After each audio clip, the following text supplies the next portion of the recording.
Oh boy, I just want one DC movie to succeed. DC released Man of Steel in 2013 and Batman v Superman in 2016, with a slate of other films coming out in the next 4 years. This should be exciting, however the audiences were quite split on Man of Steel, and even less people seem to have liked Batman v Superman. Point is, the films have their fans, but everyone can agree that it's off to a bit of a rocky start, and DC has yet to really find their comfortable place. And this really seemed like the one that would change it all. It looked funny, it looked colorful, it looked like a wild ride. So I purchased my ticket, sat down, and yeah, it was fun. The first 20 minutes were rushed, but I loved the quick-paced style, honestly. They were showing all of these new characters really quickly, but it did it in a way that I haven't seen in a DC film yet.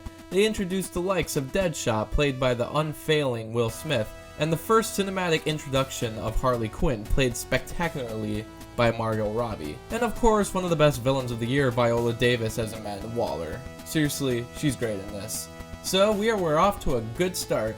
The team is created and must go stop a supernatural villain in the city, and this is when things start to get a little less than good. You see, after the 20-minute mark, the rest of the film is basically one big third act. This movie literally had no second act. They try to fit as many character quips and backgrounds as they can, but it almost feels like some characters are intruding while others aren't saying enough. Each character works differently for me, but basically, Katana and Slipknot are pointless in this.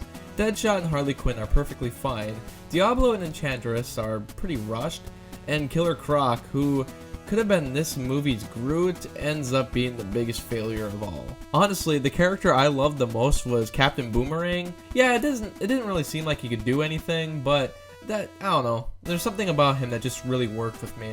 And it's kind of ironic because he's played by Jai Courtney, someone who, honestly, I've hated in most of the films that he's been in.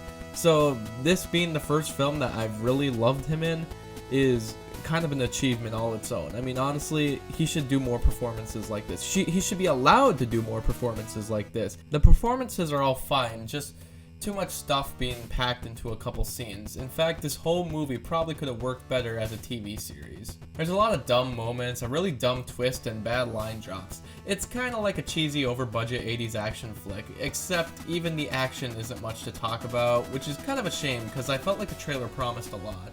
Overall, I do like the style of this movie. Something about the mixing the fantasy and real-world characters and the charisma of the characters made me enjoy the otherwise boring basic movie. This movie could have maybe gone through one more rewrite or been expanded into a mini-series to expand on characters and have better pacing, or maybe it should have just stuck to its fast-paced Edgar Wright-style editing from the beginning, because after the 20 minutes go by, the movie really slows down, and the editing becomes the enemy. Also, this is out of nowhere, but a lot of people have been making fun of the Enchantress and her belly dancing, but I kind of thought that was an homage to Metropolis from 1927. I mean, she even kind of looks like the same character in the movie. Also, this whole ending scene is just Ghostbusters. Evil supernatural woman at a fortress-like building stopping everyday heroes. And honestly, if you go see this movie, there's someone who literally escapes from the burnt, crisp remains of the villain. Of course, the one thing everybody wants to know is, did Jared Leto do the Joker justice? I've seen many takes on the Joker. Heath Ledger's was of course amazing and scary, a sort of real-world Joker, and Jack Nicholson played a mafia boss comic version, while Mark Hamill's is straight out of the comics. I even really kind of like Mike Matei's ADHD Joker from AVGN. So, yeah, I love many versions, no matter how much they may differentiate from the comic. And Jared Leto definitely is having fun, but the character is hardly in the movie. I don't know how to feel about his attachment to Harley either. I feel like the Joker wouldn't go to this lengths to get her back, but this is a different interpretation.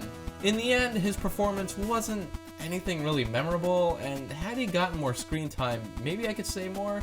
He did what he had to do, but being the fourth live-action Joker on film, I guess he was okay. I really have nothing to say. He's okay, but kinda forgettable. Suicide Squad was a bit of a disappointment, I have to say. I wouldn't say it's a bad movie, just a missed opportunity. Maybe they'll do a sequel or spin-off into a TV series, but this felt rushed. Man of Steel and Batman v Superman didn't feel rushed, they just felt like complete messes, so this movie, being one consistent linear story with fun charisma, is, I guess, better than those films. But Still, I think DC has yet to find their Iron Man.